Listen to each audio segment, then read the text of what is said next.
सितंबर 1948 में एक जहाज एक दूर दराज के टापू पर एक मौसम अधिकारी को छोड़ने आता है। इस वीरान टापू पर अगले 12 महीनों तक मौसम के आंकड़ों को इकट्ठा करना उस अधिकारी का काम है। जब जहाज के लोग उसे उतार कर उसके रहने की जगह की तलाश करते हैं तो उन्हें एक पुराना टूटा फूटा लकड़ी का मकान मिलता है। उन्हें पता चलता है कि पिछले साल भेजा गया अधिकारी वहाँ नहीं है। तभी घर की खिड़की से उन्हें एक लाइट हाउस दिखाई देता है। इसलिए जहाज का कप्तान और उसका एक साथी, जिसे हम फ्रेंड के नाम से जानेंगे, उस पुराने मॉडल की तलाश में लाइट हाउस की ओर चल पड़ते हैं। लाइट हाउस के अंदर उन्हें एक आदमी सोता हुआ मिलता है। काफी जगाने के बाद वह उठता है और उसकी हालत देखकर लगता है जैसे उसने लंबे समय से स्नान नहीं किया है। अपना नाम पूछने पर वह गुरु बताता है। कप्तान उससे पिछले अधिकारी के बारे में पूछता है और गुरु उन्हें बताता है कि वो अधिकारी काफी समय पहले ही यहाँ से चला गया है। अब कप्तान फ्रेंड को एक पिस्तौल देता है ताकि वो जरूरत पड़ने पर अपना बचाव कर सके। कप्तान फ्रेंड से कहता है कि वे उसका ध्यान रखेंगे और उसे लेने जरूर आएंगे। फ्रेंड को 12 महीने यहाँ बिताने हैं। रात के दौरान सलमान जहाज का एक सदस्य की जांच करते वक्त फ्रेंड को पिछले मौसम अधिकारी की एक डायरी मिलती है जिसमें कई जानवरों के चित्र बने हुए थे। डायरी पढ़ते पढ़ते फ्रेंड की आंख लग जाती है और वो गहरी नींद में डूब जाता है। अगली सुबह वो मौसम का डेटा इकट्ठा करने निकल पड़ता है और जो भी वो देखता है उसे एक डायरी में नोट करता रहता है। अब रात का दृश्य है। फ्रेंड बैठा कुछ सोच रहा होता है कि तभी उसके दरवाजे पर कुछ आवाजें आने लगती हैं। पहले तो उसे लगता है कि ये लाइट हाउस वाला आदमी है, लेकिन तभी उसकी नजर दरवाजे के नीचे दिख रहे अजीब से पैरों पर पड़ती है जिसे देखकर वो बहुत डर जाता है। बिना दरवाजा खोले ही वो डरते हुए पूरी रात बिताता है। अगली सुबह जब वो बाहर आता है तो उसे उन पैरों के निशान मिलते हैं। इसलिए वो लाइट हाउस में गुरु के पास जाता है और कहता है कि उसे भी अपने साथ लाइट हाउस में रहने दे। वो कहता है कि कल रात किसी ने हमला किया था और उसे मदद की जरूरत है। तभी गुरु उसे कहता है कि उसे बोट जहाज पर ही रहना चाहिए। गुरु उसे पहाड़ों से लाइट हाउस में आने से मना कर देता है।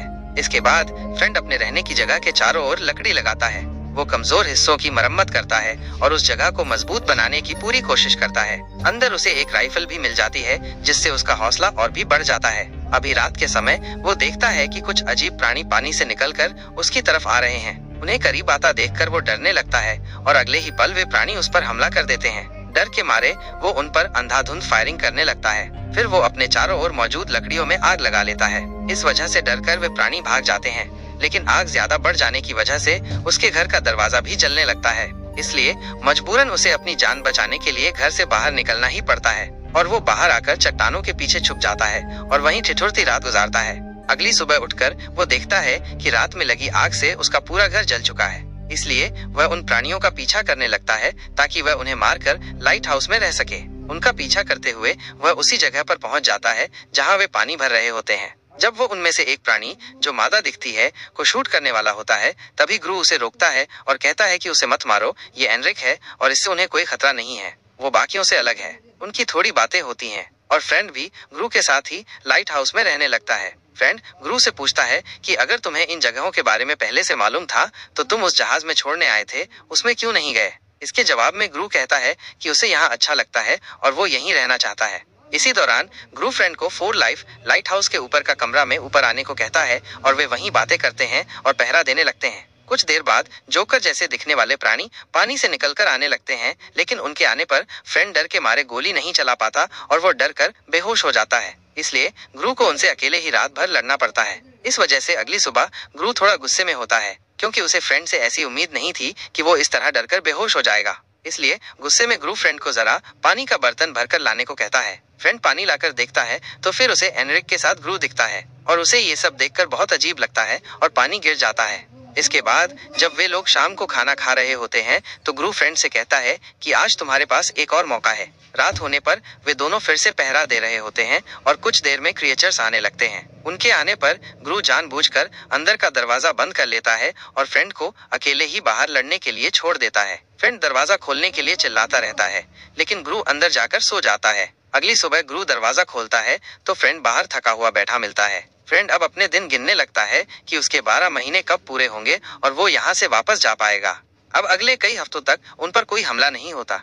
तभी फ्रेंड गुरु से कहता है कि शायद वे उनसे डर गए हैं, इसलिए वे हमला करने नहीं आ रहे। लेकिन गुरु उससे कहता है कि ये उसकी गलत फहमी है, वो उन्हें बेहतर समझता है। वे अपनी ताकत बढ़ा रहे हैं और अगले हमले की तैयारी कर रहे होंगे। इधर एनरिक और गुरु के रिश्ते को समझ पाना फ्रेंड के लिए मुश्किल होता है। उसे एनरिक से डर नहीं लगता और उसका नाम एनरिक ही रखता है। पिछले कुछ हफ्तों से उन पर कोई हमला नहीं हुआ था और वे आराम करने लगते हैं। ग्रू फ्रेंड को चेस खेलने को बुलाता है और वे वहाँ खेलने लगते हैं। रात में जब वे बातें कर रहे होते हैं तभी अचानक उन पर हमला हो जाता है और आज वे लाइट ऑन करना भी भूल चुके थे। ग्रू और फ्रेंड जल्दी से ऊपर आकर उनसे लड़ने लगते हैं और ग्रू ने जैसा कहा था वैसा ही होता है। आज मृतकों की तादाद बहुत ज्यादा होती है और लड़ते लड़ते उनकी गोलियां खत्म होने की वजह से उन्हें भागना पड़ता है। इसी बीच एक क्रिएचर ग्रू के पैर को जख्मी कर देता है, इसलिए फ्रेंड ग्रू को ऊपर लेकर गेट बंद कर लेता है। अब वे इससे पूरी तरह घिरे होते हैं और वे सुबह तक इसी उम्मीद में होते हैं कि किसी तरह ये क्रिएचर शीशा तोड़कर अंदर ना आ सकें और सुबह होते ही वे क्रिएचर वापस पानी में जाने लगते हैं। अब हम देखते हैं कि एनेरिक ग्रू के जख्मों को चाटकर सही कर रही होती है। उन क्रिएचर्स की लार में कुछ ऐसा केमिकल होता है जो उन जख्मों को बहुत जल्द सुधार देता है। यहाँ फ्रेंड की नजर एक समुद्री जहाज पर पड़ती है। वो बहुत खुश होता है, इसलिए फ्लेयर्स संकेत देने वाले पटाखे लाने चला जाता है। लेकिन ग्रू ये नहीं चाहता था कि कोई उस टापू पर आए। उसे उस जगह से प्यार था और वो खुद को यहाँ का राजा मानता था और फ्रेंड उस जहाज को दूर जाता हुआ ही देखता रहता है। ग्रू फ्रेंड को एक लकड़ी की छोटी सी नाव दिखाता है और कहता है कि वो एक ऐसी ही नाव से यहाँ आया था। इसके बाद ग्रू फ्रेंड को टापू के दूसरी ओर ले जाता है। वहाँ उन्हें एक डूबा हुआ साइन बोर्ड मिलता है। साइन बोर्ड को देखकर फ्रेंड बहुत खुश होता है और वो आकर ये बात ग्रू को बताता है, लेकिन ग्रू कहता है कि उसे इस बारे में पहले से मालूम है।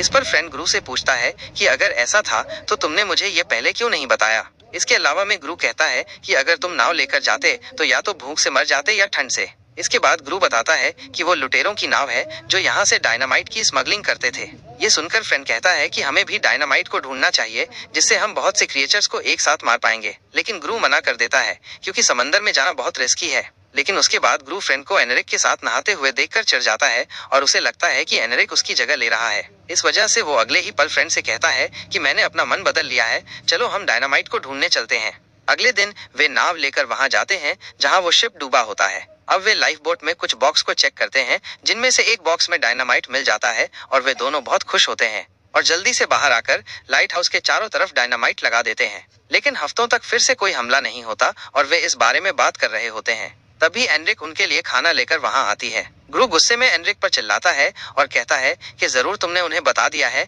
कि हमने डायनामाइट लगा रखे हैं। इसके बाद ग्रू कहता है कि आज रात तुम दरवाजा खोल देना, आज हम उन्हें इसका लाभ देंगे और उन्हें यहाँ आने पर मजबूर करेंगे। इसके बाद ग्रू ऊपर मिल जाता है और एनरिक को आवाज लगाकर उन्हें बुलाने को कहती है। इसलिए एनरिक जोर जोर से रोने लगती है और वो आवाज सुनकर थोड़ी ही देर में वहां पहुंचे क्रिएचर आ जाते हैं। ग्रू से लड़ता हुआ फ्रेंड लाइट हाउस में ऊपर आता है। यहाँ ग्रू डायनामाइट लगाने का सही समय का इंतजार करता है, लेकिन जब वो प्लंजर दबाता है तो लाइट जल पास नहीं होता क्योंकि तार टूट चुके होते हैं और ग्रू को करीब आता देख फ्रेंड एनरिक को छोड़कर उससे लड़ने आता है। इसके बाद किस तरह वे बाहर के क्रिएचर्स को कमेंट करके चैनल को दबाकर ब्लास्ट कर देते हैं और उदासी से चारों तरफ धुआं ही धुआं हो जाता है और वे पूरी रात वहीं पड़े रहते हैं। सुबह होने पर वे एनरिक और ग्रू को मारने लगते हैं। तभी उन्हें पता चलता है कि कल रात के हमले के बाद से ही एनरिक छोड़कर जा चुकी है। इसके बाद फ्रेंड समुद्र के पास वही नाव लाता है जो ग्रू ने उसे दिखाई थी, क्योंकि उसे उम्मीद थी कि वो उसे देखकर उनके पास वापस जरूर लौट आएगी। लाइट हाउस में वापस आने पर उसे पता चलता है कि ग्रू ही वो पिछला मौसम अधिकारी था, लेकिन उसे एक बात समझ नहीं आती कि उसने अपनी पहचान क्यों छुपाई। इसके बाद फ्रेंड लेकिन दोबारा वहां आता है तो उसे वहां एनरिक मिलती है जो अपने साथ और भी क्रिएचर्स को लाए होती है। लेकिन फ्रेंड देखता है कि उनमें से कोई भी उस पर हमला नहीं कर रहा होता और उसे एहसास होता है कि वे भी शांति चाहते हैं। इसी बीच वहां ग्रू एनरिक पर हमला करने लगता है और फ्रेंड चिल्लाकर उसे रोकने को कहता है। इसके बाद लाइट हाउस में जाने पर दोनों में बहस हो जाती है। फ्रेंड ग्रू से बहुत बहस करता है और वे कहती है कि जब वे शांति चाहते हैं तो तुमने उन्हें क्यों मारा। ग्रू की बातें सुनकर एनरिक उनके बीच में चली जाती है और उसे नोच नोच कर खा जाती है। इसके बाद हम कुछ महीनों के बाद का सीन देखते हैं जहाँ कुछ लोग एक बड़ी नाव के साथ वहां आते हैं और वे फ्रेंड के बारे में पूछते हैं, लेकिन फ्रेंड चाहते हुए भी कुछ नहीं बता पाता और उसे आखिर में समझ आता है कि आखिर क्यों ग्रू वहां से नहीं जाना चाहता था। असल में उसे वहां बहुत शांति मिलती है जो दुनिया के किसी कोने में नहीं मिलती। और इसी के साथ ये मूवी यहीं खत्म हो जाती है।